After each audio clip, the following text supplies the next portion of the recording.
Om Namo Bhagavate Vasudevaya. Om Namo Bhagavate Vasudevaya. Om Namo Bhagavate Vasudevaya. Om Namo Bhagavate Vasudevaya. Om Namo Bhagavate Vasudevaya. Om Namo Bhagavate Vasudevaya. Srila Prabhupada ki jai, Srimad Bhagavatam ki jai. Namo Vishnu Padakshta Buddha Samati Vridananda Daska Samiti Namine Namaste Guru Saipalaya Prabhupada Brahmada Hare Krishna. Então, nós estamos lendo do Srimad Bhagavatam, 11º canto, 14º capítulo, no último verso do capítulo, verso 46. Tradução e comentários pelos seguidores de Sua Divina Graça, A.C. Bhaktivedanta Swami Prabhupada. Obrigado. Então, a gente está encerrando esse capítulo super interessante, que foi o Senhor Krishna explica o sistema de yoga. Então, Krishna explicou todo esse processo de yoga, e no final desse capítulo, depois tendo falado do foco em bhakti, do foco em dedicação total nele, imersão nele, no finalzinho, ele começou a falar sobre o processo de meditação, sobre o caminho de meditação pura, Dhyana Yoga. Aí voltou a falar sobre, além de Dhyana Yoga, no verso na aula passada, que foi muito importante, né? A gente viu aquela transição que Krishna explicou do processo de meditação pura para o processo de entrega a Ele. Ele foi explicando como é que você vai saindo do foco em Paramatma para depois o foco, né, no éter, no céu, a expressão em português, e depois diretamente nele, né, e a imersão com ele direto. E agora nesse último sutra, né, nesse último verso, ele vai falar um pouco mais assim, como se fosse um resumo do que significa estar em yoga. E tudo isso vai montar a gente para o próximo capítulo, esse papo do caminho de meditação exclusiva do yoga, vai nos montar para o próximo capítulo, que vai ser um capítulo bem interessante, bem divertido, que é o capítulo sobre os poderes místicos. Então, o próximo capítulo é o famoso capítulo 15, aqui do 11º canto, é um famoso capítulo da Uddhava Gita, onde Krishna se dedica a explicar os diferentes poderes místicos e como você, né, qual o foco que se tem que ter no processo de meditação pura para alcançá-los. Que parecido, né, com o capítulo 3 dos Yoga Sutras de Patanjali. Mais ou menos parecido, mas esse aqui é mais forte do que os Yoga Sutras. Krishna vai nos top mesmo, assim, nos poderes mais impressionantes. Bom, vamos ler então o verso 46. Dhyanetam sutivrenam Yunjato yogino manam Samyasvyati ashu nirvanam Dravya jnana kriya brahmam Dhyanetam sutivrenam Yunjato yogino manam Samyasyati asu nirvanam Dravya jnana kriya brahmam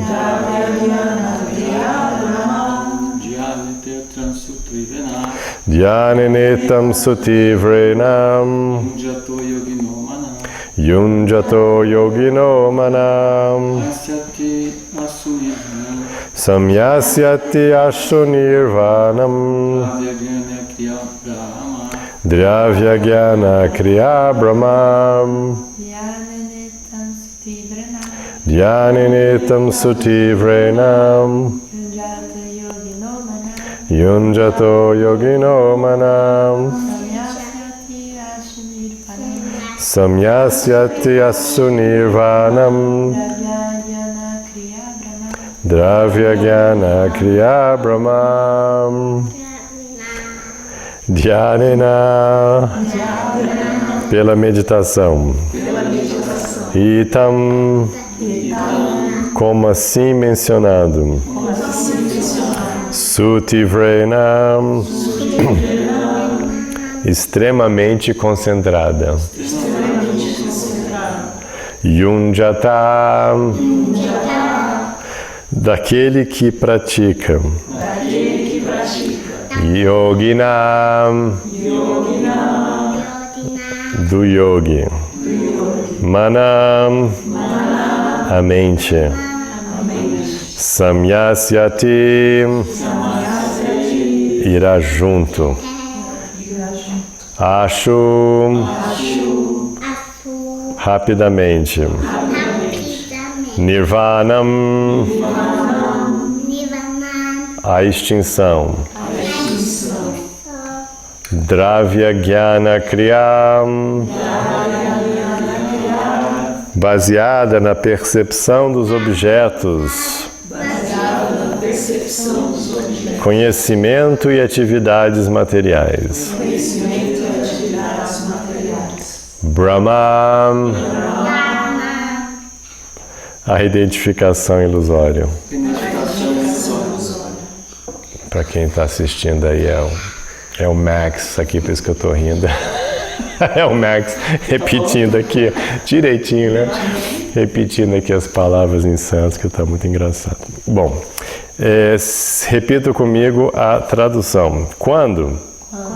Através da meditação. Intensamente concentrada. O yogi controla dessa forma a mente, sua identificação ilusória com objetos, conhecimento e atividades materiais se extingue bem depressa. Eu vou repetir sozinho. Quando, através da meditação intensamente concentrada, o yogi controla dessa forma a mente, sua identificação ilusória com objetos, conhecimento e atividades materiais se extingue bem depressa. Então, bacana. Então, isso aqui é como se fosse um resumo, né, de todo o caminho do yoga. A ideia do yoga é essa, você controlar a mente, né? Como Patanjali fala no segundo sutra dos Yoga Sutras, né? Yogasthita Vritti Nirodha, a propósito do yoga é controlar a mente, e a gente controla a mente para atingir a nossa forma original, Swarupam, ou seja, a gente quer ir além da ilusão, a gente quer vencer Maya. E para vencer Maya, o que significa? A gente vencer nossa identificação, minha identidade conectada, ilusória, ou seja, eu estou de forma ilusória me identificando com objetos, conhecimento e atividades materiais. Não qualquer objeto, atividade e conhecimento, mas especificamente aqueles que são do campo da energia material. Então, como yogi, agora eu parei de me identificar com a matéria, simplesmente dizendo. E, de novo, isso é bem exatamente o que a gente encontra no final dos Yoga Sutras, né, que o Patanjali vai explicando aqui no final do processo, no capítulo 4, ele vai falando, olha, aí o yogi vai chegar ao ponto que ele vai separar-se dos gunas, ele vai entender que ele não precisa mais dos gunas, que é outra maneira de falar a energia material, ele não vai mais precisar da energia material, ele vai se desidentificar, ele não vai servir nenhum propósito mais à energia material, e assim ele parte companhia com a energia material, né? Isso chama-se Kaivalya. Você vai partir companhia, você não vai ter mais essa identificação com a energia material. Claro, começando com o corpo material. A gente volta para o primeiro ensinamento de Krishna na Bhagavad Gita, você não é o corpo. Então começa assim o básico e é o final, é o começo e é o fim do yoga, é essa simples compreensão que você não é o corpo material e de fato você não é nada material. Você é completamente uma outra coisa. Você é uma alma eterna, transcendente, feita de outra energia, feita de Brahman, feita da transcendência. Isso não tem nada a ver com isso aqui. Então é isso, é interessante como é tão profundo, é tão difícil e ao mesmo tempo tão simples. O chamado do yoga é tão simples, né? Simplesmente entenda que você está com uma identificação ilusória com essas coisas, como é corpo, conhecimento, objetos, tudo ligado ao mundo material. É muito importante a gente cultivar, Krishna já falou em outros, né, capítulos aqui da Uddhava Gita, mas eu acho muito valioso, para mim pelo menos funciona muito, esse paralelo que se faz no yoga entre a vida material e o mundo dos sonhos. Eu acho muito importante isso. Porque na vida dos sonhos, né, nos sonhos, todas as noites, a gente tem toda aquela experiência, todas aquelas coisas, todos aqueles objetos, conhecimentos, né? Todas aquelas situações, aí você acorda, puf, não é nada, né? Era tudo ilusório. Aí você, tá bom. Aí você segue com a sua vida. Aí de noite de novo você vai e tem toda aquela experiência. Puf, acorda, não era nada aquilo. E é isso que todo yoga está falando, olha, isso aqui é isso a mesma coisa. As pessoas às vezes, mas vem cá, nunca mais vou encontrar meus parentes. Olha, é puff, né? Você vai encontrar a pessoa no sonho. Imagina todo mundo com quem você já sonhou. Só nessa vida, para não pirar muito a sua cabeça. Mas pensa assim, todos os personagens que já apareceram em seus sonhos. Você lembra deles? Você tem alguma coisa a ver com eles? Você quer, tipo, reencontrar eles? Né? Quando a gente fala assim, fica bem ridículo, né? Fica, não, claro que como? Não, é tão absurdo, né? Fica absurda a pergunta, né? Você quer reencontrar todos os personagens, né? De novo, para não pirar a cabeça. Só que você sonhou nessa encarnação. Para não falar aí. Você nunca nem pensou nisso, né? Você nem cogitou isso, né? Ninguém nem pensou que isso era interessante, né? É tão louco, né? Você, não, nada a ver. Até mesmo se eu falar assim, não, e da semana passada, nem da semana, né? Eu quero reencontrar os personagens do meu sonho da semana passada. De jeito nenhum, não tem menor interesse. Né? Então é isso, todo mundo que você está encontrando, todas as situações, o que dizer de objetos, né? Que objetos acho que a gente já pode entender, né? Que objeto não vale nada mesmo, né? Todo mundo aí, quantos objetos você já não tiveram que você nem lembra, né? Vale nada, você vai lembrar de todas as camisas que você, né? Já virou pó, né? Já foi reciclado, já sei lá, né? Imagina todos os negócios que você comprou. Objetozinho, camisa, Tupperware. Né? Tem um buraco negro que absorve todos os Tupperware. Infelizmente é chamado oceano, mas enfim, né? Tupperware, né? Cadê panelas que você comprou e quadros e mesas e móveis, né? Cadê esse negócio? Né? Sumiu, né? Caneta Bic, a gente sabe que realmente tem alienígenas roubando as canetas. Tô brincando, né? Desaparece, né? Ninguém nunca acaba uma caneta, né? Né? É um mistério do mundo, assim, né? Que assim, ninguém jamais realmente acabou uma caneta Bic, né? Eles desaparecem. Mas enfim, então assim, tem isso, né? E cadê? Você não tá nem aí, né? Não tá nem aí. Não tem nada a ver. Então a gente pode entender isso quando a gente para um pouquinho, mas é quando a gente está aqui na intensidade do dia a dia, a gente se perde um pouquinho. Não, isso aqui é super importante. Mas não é super importante. Na verdade, aí como você vai chegar ao ponto no final do yoga de entender como o Patanjali fala, Sunya Artha, zero valor. Essa é a compreensão última do yogi. Quando ele chega nesse estágio desse verso, ele entende Shunya Artha. que todos esses gunas, toda essa energia material tem zero valor, nenhum valor, shunyartha, zero valor para ele como alma. Aí você vai entender que não é, porque como a gente está identificado com a matéria, aí a gente confunde, bom, não, eu preciso, porque faz parte de mim. Aí naturalmente você acha que é importante, você acha que faz parte de você, você está identificado com o corpo, com a matéria, com a situação. Aí, naturalmente, não faz parte de mim? Ok, então, logicamente, se você acha que faz parte de você, pelo princípio natural de autopreservação, você vai achar que é importante também. Por isso que a chave do yoga é identificação. Essa é a chave do yoga. Por isso que Krishna começa mexendo logo nesse ponto mais fundo. Identificação. Você não é seu corpo. Pronto, já vai logo já mexe logo no diretório lá principal, entendeu? Se você não é o corpo, pronto, já mudar tudo o resto agora. Mas aí a gente leva um tempo para realizar essa verdade. Okay? Então é legal, né? Ele fez todo esse caminho e aí chega nesse ponto. E é interessante que ele está falando isso, que toda identificação aleatória com objetos, conhecimento e atividades materiais se extingue bem depressa, porque agora ele vai falar dos poderes místicos. Ou seja,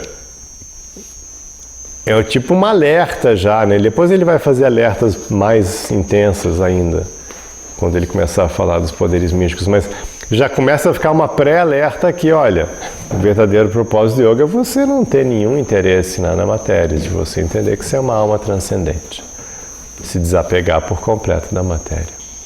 Então agora eu vou descrever como você pode ter poder dentro da matéria. Obviamente que isso vai ser um estágio inferior, hein? Então já vou logo dizendo, isso aqui é yoga.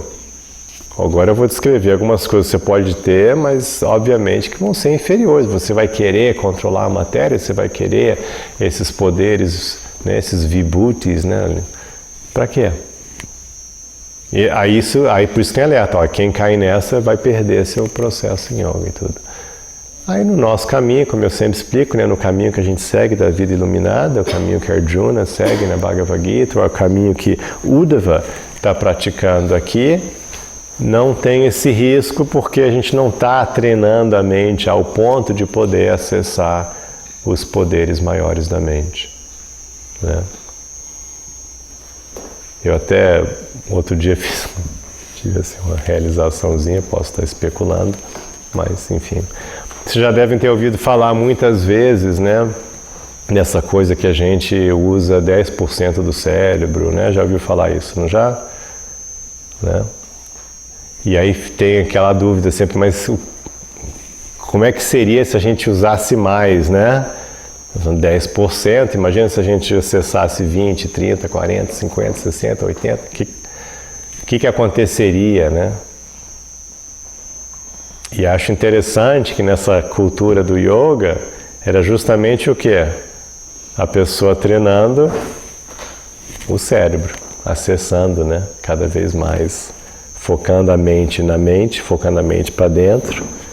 Então, será que com isso ela não estava, né? Será que o yoga, será que o poder mítico não é um resultado de você usar 50, 60, 70, 80, 90% do cérebro? O mesmo cérebro, aí se explica por que o yogi consegue fazer tanto e a gente está aqui e tal, mal consegue, né? Sei lá, usar o computador. E aí tem o yogi lá manipulando toda a matéria, como a gente vai ver. Por quê? Como é que uma mesma pessoa poderia ter porque ele está usando mais do cérebro. Enfim, uma especulação que me veio assim, que eu achei interessante. O que vocês acham? Pode ser, né? Mas vamos ler aqui o significado. Em virtude da falsa identificação material, aceitamos nosso próprio corpo e mente, os corpos e mente dos outros, e o controle material, sobrenatural, como as realidades últimas. Controle sobrenatural refere-se aos corpos e mentes dos semideuses, que em última análise são humildes servos da suprema personalidade de Deus. Mesmo o poderoso Sol, que exibe potências imensas, obedientemente trilha seu caminho universal, devido à ordem do Senhor Krishna. Fica bem claro neste capítulo que Hatha Yoga, Karma Yoga, Raja Yoga, etc., são partes integrantes de Bhakti Yoga. E, na verdade, não existem separadamente. Esse é um ponto que eu gosto sempre de fazer, né? Que yoga é um único caminho, as pessoas têm essa ideia, eu vou para cá. Não, é uma coisa só. Você pode fazer um aspecto do yoga, outro aspecto do yoga, aí sim, Hatha Yoga, é um aspecto da... eu vou fazer agora Karma Yoga, ok, Jnana Yoga, ok, aspectos diferentes do mesmo caminho todo que é o yoga. Então você tem que entender aqui que é o caminho todo, o que é o yoga realmente, para você não se perder nas partes. Eu falo isso muito. A meta da vida é o Senhor Krishna e a pessoa deve, afinal, chegar à etapa de devoção pura, caso deseje aperfeiçoar sua meditação ou prática de yoga. Na fase madura de devoção, como se descreve neste capítulo, a pessoa se liberta da dualidade artificial existente entre meditador e objeto de meditação e se ocupa espontaneamente em ouvir sobre a suprema verdade absoluta e glorificá-la. Está fazendo referência àquele verso bonito, lembra? Que falava sobre o poder de Shravanam Kirtanam, de ouvir sobre, né, Deus, Kirtanam, falar ou cantar os nomes, né, esse processo que a gente faz. Tais atividades de Bhakti Yoga são naturais, porque brotam do amor espontâneo. Então, todo esse papo a gente vem vendo aqui, capítulo após capítulo, Krishna, né, enfatizando bastante Bhakti e o contato direto, o exemplo das gopis, tudo isso porque é normal, esse é o natural, esse é o gostoso, esse é a alma falando, é o amor, é o relacionamento pessoal no seu aspecto último, espiritual, é normal. E as outras coisas são, lembra, práticas secundárias e terciárias. Lembra que a gente teve todos uns capítulos falando, olha, você tem que saber qual que é o foco para ir usar as práticas secundárias, terciárias, etc., de forma correta, dentro do pacote. De novo, não se perder, não confundir uma prática secundária como objetivo último. Então, por exemplo, uma prática secundária, digamos que ajustar a sua dieta ou talvez fazer algum jejum. Ok, legal, pode fazer parte. Mas isso é a coisa última? Não. Então a pessoa pode se perder, se conhece pessoas que, né, só pensam em alimentação, em jejum e tal. Perdeu, não é esse o foco. Isso era uma prática secundária ou até a terciária de um pacote mais completo. Aí até a pessoa, não, eu estou fazendo yoga e tal, então agora eu vou ficar aqui controlando meu corpo. Não, isso não é o objetivo último.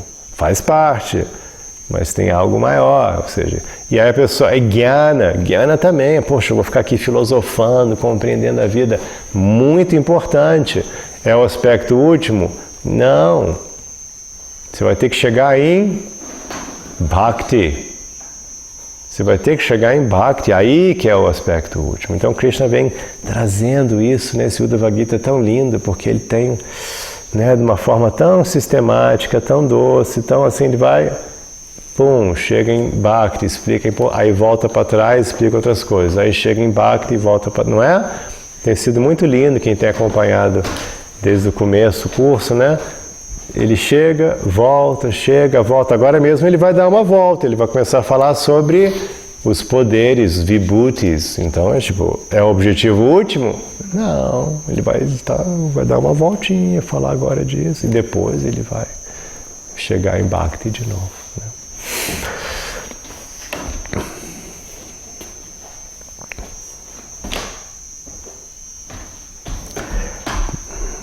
Quando ela revive sua natureza original, como servo amoroso do Senhor Krishna, outros processos de yoga deixam de ser interessantes. Uddhava já era um devoto puro mesmo antes que o Senhor começasse sua instrução. Portanto, não era de esperar que Uddhava abandonasse a suprema plataforma de ser um companheiro pessoal do Senhor para adotar os exercícios mecânicos do sistema de yoga, ou seja, o caminho da meditação pura. Bhakti Yoga, o serviço devocional, é tão elevada que mesmo nas fases iniciais da prática, a pessoa é considerada liberada, pois todas as suas atividades são executadas sob a orientação apropriada para o prazer do Senhor. No sistema Hatha Yoga, a pessoa se preocupa com o controle do corpo e em Jnana Yoga com o conhecimento especulativo, filosófico.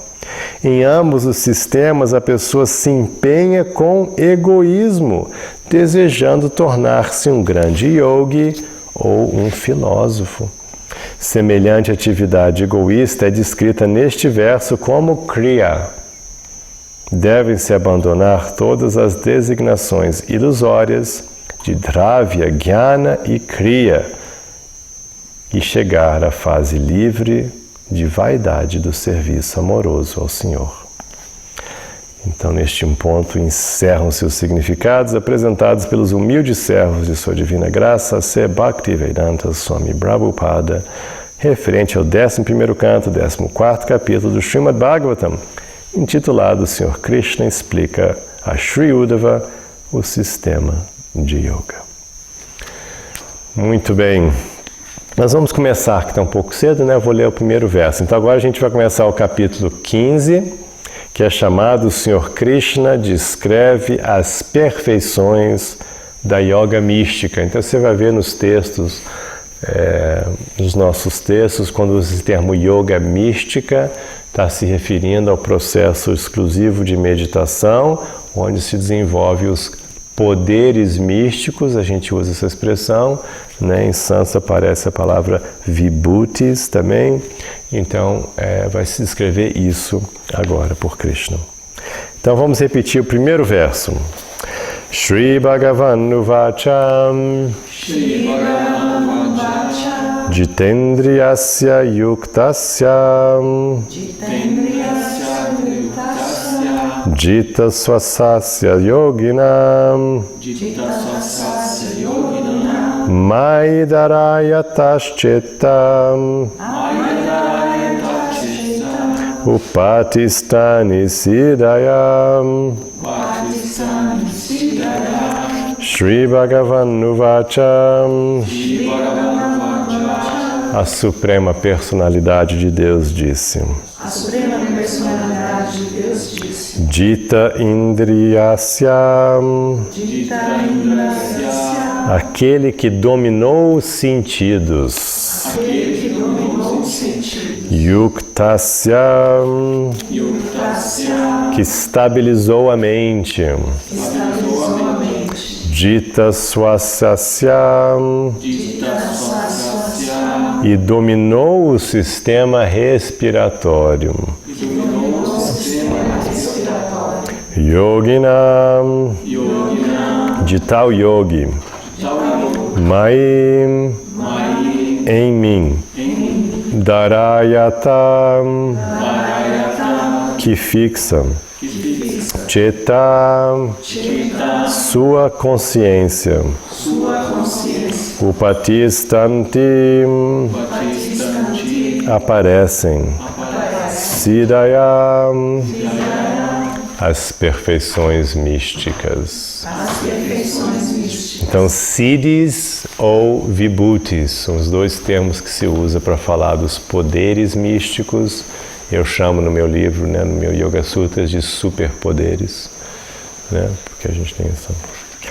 Então ele vai falar sobre isso agora. Você viu que não é para qualquer um. Já começa no primeiro verso. É para quem estabilizou a mente.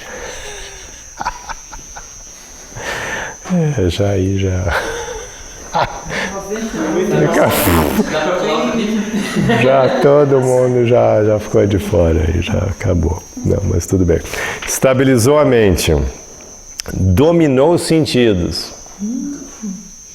Imagina, tudo que você faz, todo controle absoluto, assim, tudo que você vê, cheira, enxerga, faz, sentidos, inclui sentidos funcionais, né? Pernas, braços, ânus, órgãos sexuais, então olhos, nariz, né? Tudo você controlou, domínio total. E aí, se tem alguma dúvida ainda, que dominou o sistema respiratório. E aí a gente vai ver que no yoga, esse dominar o sistema respiratório não é tipo assim, vou prender minha respiração 2 minutos. Não, não é isso. Era realmente, né, todo um controle, porque quando fala sistema respiratório, coisa que confunde um pouco, né? Tradução, né? A palavra não deu para traduzir prana, porque, claro, em sânscrito a gente fala de prana. Mas sim, prana é respiração, ar vital, mas a gente que está aqui no mundo agora globalizado, já tem contato com outras linguagens e outros sistemas, por exemplo, o sistema chinês, a gente está falando da energia mesmo, do Qi, ou seja, hoje a linguagem, toda a sua energia bioquímica, energética, elétrica, entendeu? Então, você não é só dominar a respiração, você dominou todo o fluxo energético do corpo. Isso que significa o domínio em prana. Na verdade, você dominou todo o fluxo do corpo. Você se imagina, você tem absoluto domínio de toda a energia fluindo no seu corpo. Por isso que não tem como ficar doente, porque toda doença, né, de acordo com... faltou energia aqui, excesso de energia ali, mas você não tem disso, você está fluindo tudo, né? A energia está toda fluindo porque você está sob controle dela, não está acontecendo de forma inconsciente. Então, por isso que eles conseguem fazer, eles conseguiam ficar sem respirar, sem comer, etc. Você vai ver isso não é nem poder místico, é tipo normal, básico, porque eles já estão com domínio total da energia do corpo. Então isso já é também uma coisa completamente fora da nossa realidade atual, assim, não tem ninguém que tem tudo isso aqui. Tradução, repita comigo. A Suprema Personalidade de Deus disse: meu querido Uddhava, o yoga que dominou os sentidos, estabilizou a mente, dominou o processo respiratório e fixou a mente em mim. Adquire as perfeições místicas do yoga. Vou repetir sozinho. A Suprema Personalidade de Deus disse: meu querido Uddhava, o yoga que dominou os sentidos, estabilizou a mente, dominou o processo respiratório e fixou a mente em mim. Adquire as perfeições místicas da yoga. Então ainda tem esse detalhe, você ainda tem que estar com a mente completamente fixa já em Krishna, com todo esse poder. Agora o que acontece? A gente tem no planeta hoje grandes devotos cuja mente está fixa em Krishna, mas eles não fizeram os outros 3 mencionados aqui de novo, porque é um outro caminho. Eles não trabalharam nisso, até porque não precisa trabalhar nisso. Porque a gente não está querendo poderes místicos. Eu não preciso de poderes místicos. O que eu quero fazer é, com o que eu recebo, eu faço o meu melhor. Com o que eu recebo, eu faço o meu melhor e entrego a Krishna. Isso é o que eu quero fazer. Então, se eu recebo o poderzinho de uma formiguinha, pronto, eu vou ser uma formiguinha devotinha. Tá ótimo, não preciso estar levantando montanhas, entendeu? Não interessa. Então, com o poderzinho que eu tenho, eu cumpro o meu Dharma, no aqui e agora, como oferenda a Krishna. Pronto, perfeição.